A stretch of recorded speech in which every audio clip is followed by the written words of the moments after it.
All together now, who is Harry Kellerman, and why is he saying those terrible things about me?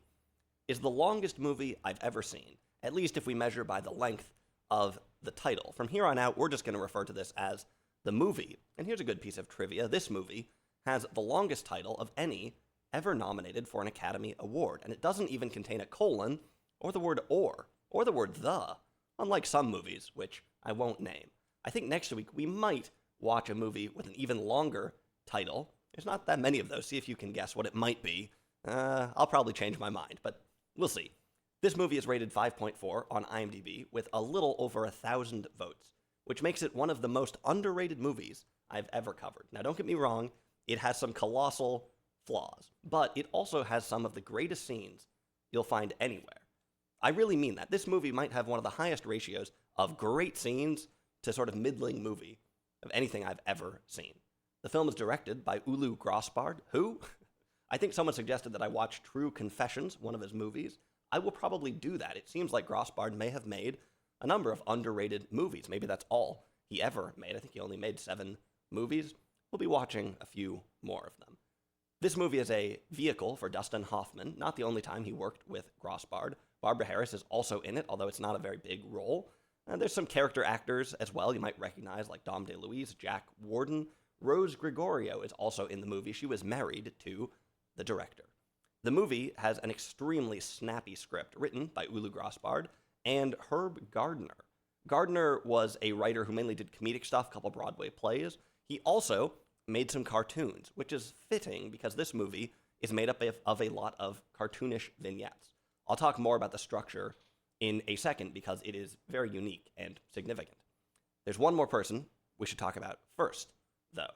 Dustin Hoffman in this movie plays a folk singer. He looks like Bob Dylan, doesn't really act like Bob Dylan. We'll talk about that more in a second. The music in this film that spews forth from this folk singer and from a few others is written by none other than Shel Silverstein. I grew up knowing Shel Silverstein as one of the first new urbanists who chronicled the shortcomings of pedestrian infrastructure in his bombshell tell-all, Where the Sidewalk Ends. Anyway, I'm glad one of us is having fun here. Anyway, Silverstein also wrote books for adult books, and music. In fact, he wrote the Johnny Cash song, A Boy Named Sue. I did not make that up. He really did. He wrote a bunch of music also for a band that appears in this very movie. Now, I have to admit it, I was extremely proud of myself for recognizing the band while I watched the film. Let's see if you too can guess who it is from one fact alone. Here it is. One of the guys in the band has an eye patch. 1970s bands with eye patches. Of course, it's Dr. Hook and The Medicine Show. You don't hear too much about medicine shows these days. We should bring those back. Anyway, they had hits like Sylvia's Mother, decent song actually, written by Shel Silverstein, and On the Cover of the Rolling Stone, written by Shel Silverstein. Silverstein sings in the band in this movie. He's not on any of the records, which I think came out a little bit later. We see a concert with them that was filmed at the Fillmore East in New York, which sadly no longer exists. We'll talk a lot more about music later. Wikipedia hits the nail on the head with this one when it describes the movie as a stream of conscience, or stream of consciousness, something like this. We have a structure and a style that isn't quite like anything I've ever seen before. Some people might say that the movie has no plot and is very boring at times. And it's hard to argue with that, but it also has some phenomenal vignettes, some really unexpected style. I mean, some really left field stuff, some ferocious dynamics, and some emotional salience. This is all summed up perhaps by the opening scene where Dustin Hoffman's character, George Soloway, is penning a note at the top of a skyscraper. I've got to be somewhat circumspect here. At first, this scene is almost unbelievably mundane. The movie is at times understated to the point of disappearance. It is Dustin Hoffman, after all. Suddenly, though, George is sailing through the air, and we get some of the most unique opening credits you will ever see. This was the first of many times where I asked myself, how do more people not know about this scene and about this movie? It feels like the kind of thing that should be a classic that everybody would have seen. Of course, it's actually pretty easy to answer the question why more people don't know about this, and it's because the film slows to an absolute crawl at times. It has some real flaws, which I'll touch on, and it may have just been too much for some people. I'm not going to tell you all the interesting stylistic things that happen in this movie because that would be like spoiling the movie. In fact, these like stylistic twists are almost more significant than the plot twists in the film. I will say that there are a lot of match cuts. It reminds me a little bit of The Arrangement, which was just a couple years before.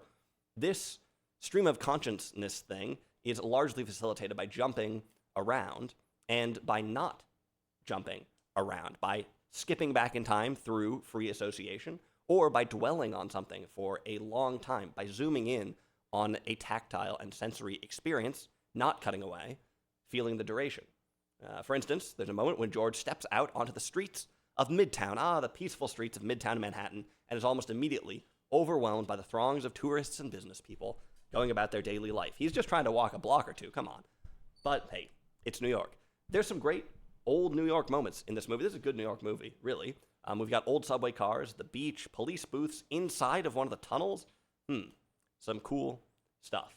Another interesting dynamic, stylistic dynamic, is that characters often talk past each other in this movie, as if everybody is having their own monologue simultaneously. I like the feel of this. There are two plot devices in particular that open the door to this weird style, I think. The first one are some doubts about George's sanity. This brings in all kinds of imagined moments. We have a lot of stuff that blurs the lines between the real and the imagined. The second thing I've already alluded to a little bit is the psychoanalytical structure of the film. George's analyst is one of the main characters in the movie. We travel back with George as he reminisces about his past through association. I think the movie only covers one day in real time, but we jump all over the place.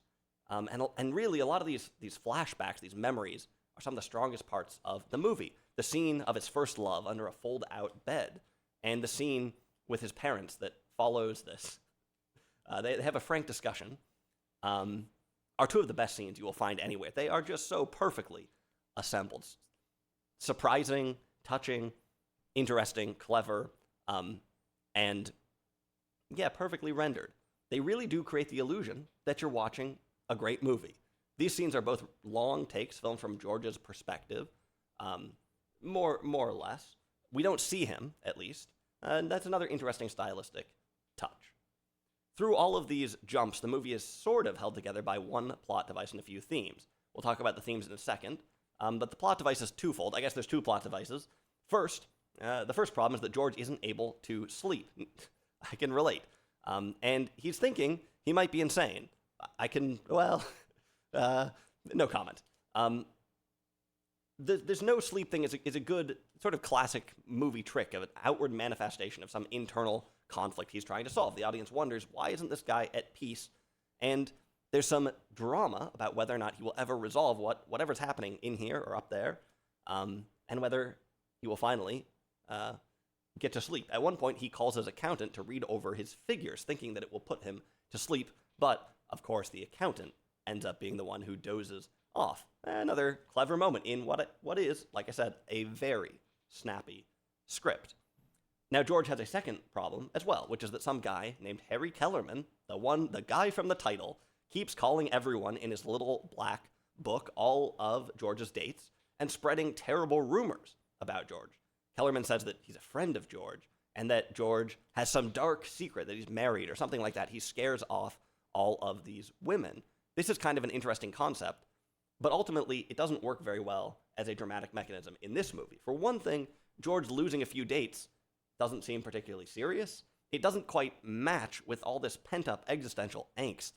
George is really going through it, and because he's lost a couple of dates, George also does a bad job dealing with Kellerman. There's a couple times where he confronts some of the women about this, and he could tell them relatively easily that, hey, someone's playing a prank on him, or, that he doesn't know anyone called Harry Kellerman. In the real world, in real life, this kind of thing could be resolved. But instead, George ends up incriminating himself every time that Kellerman is brought up. He ends up just kind of making it worse.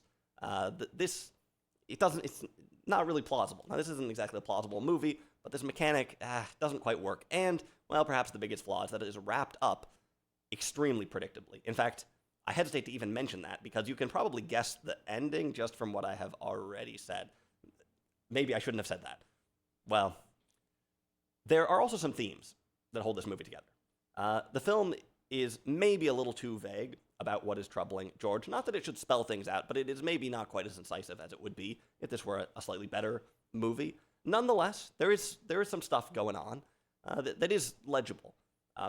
George and several other characters, for instance, seem to be concerned about the passing of time, and there are some great lines about this. Barbara Harris played a struggling actress. She's 34, and she says, "I'm ready to play 22. I could do a good 22, but I can't do 34.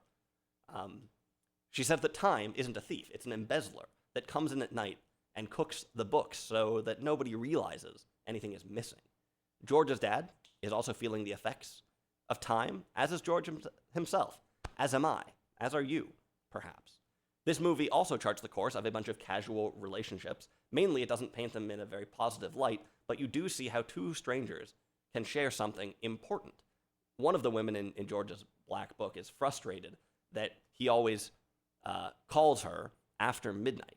He says, well, it's the people I call after midnight that are the most important. Now, is that just a line? I mean, could be, but there is something important about nights. I don't know. Is that the time when he's most despondent, when he needs connection the most? Or is it something baser? It's not totally obvious. Later on, George's relationship with Barbara Harris is going to seem both pretty meaningful and pretty meaningless. And so it goes sometimes. This movie doesn't really give us much in the way of advice, though perhaps the very end is something. Let's talk a little bit about the music. Dustin Hoffman looks like Bob Dylan in this movie. Actually, Dustin Hoffman kind of looks like Bob Dylan in general, a little bit. I think in this movie they're trying, especially, to make him look like that. But he doesn't act much like Dylan. For instance, he lives in the penthouse of a modern building in Midtown. Actually, there's an interesting scene in Breakfast at Tiffany's when Holly is thinking about leaving New York, and she's sitting in Midtown looking up at some relatively new buildings near Rockefeller Center. I've always thought it's interesting that those were the buildings that were chosen to represent New York. Not old buildings, not classics, not the Empire State Building, but these sort of newer things. George lives in a very similar building in this movie. Here, it's a little more clear why that is. Presumably, we're trying to create a contrast between his folk music and the modern world, either to show how George is being alienated by the markets and the money and things like this, or it could be a little satirical kick. Perhaps this folk music is a little bit hollow after all. There's an interesting moment near the beginning of the movie when George is talking about his trusty guitar. He says that it helped him write 68 songs this year, not to mention 2-piece marches, a cigarette commercial, 4 Christmas ballads, and so on. So another similar contradiction between this sincere folk stuff and the modern world and its markets. I'll leave it to you to decide who is the butt of the joke. George is conspicuously famous and wealthy in this movie. He's on the cover of the Rolling Stone and such. He throws money at a lot of problems. He's kind of petulant and childlike, and this, again, maybe has a satirical effect, and maybe is, again, a proxy for a modern capitalistic life. Perhaps all of us have a slice of this in ourselves. But I don't know, it also kind of undermines some of the film's themes, because essentially George is not a very relatable character, and it's sort of hard to tell if this turmoil that he's going through is because he's this famous guy living in this big penthouse, or it's because of something that could happen to anybody. He's not very relatable, and this is a little bit at odds with the film's seemingly universal themes of growing old and being lonely. Are those universal? No comment. I think the last thing to mention with this movie is that there's some conspicuous moments of race in the film. There's an African drummer who shows up on the street a couple of times. The therapist takes up, I guess, a Jamaican accent at one point, and another stylistic twist. Maybe some of the music has racial inflections as well. I feel like I'm forgetting something. Oh, there's a musical group. I can't quite remember what it is. But anyway, I need a little more time to think through this before offering any real conclusion. But these some somewhat conspicuous moments here. Maybe these were just the salient images. At the time, maybe there's something about the roots of folk music. I'll leave it to you for now.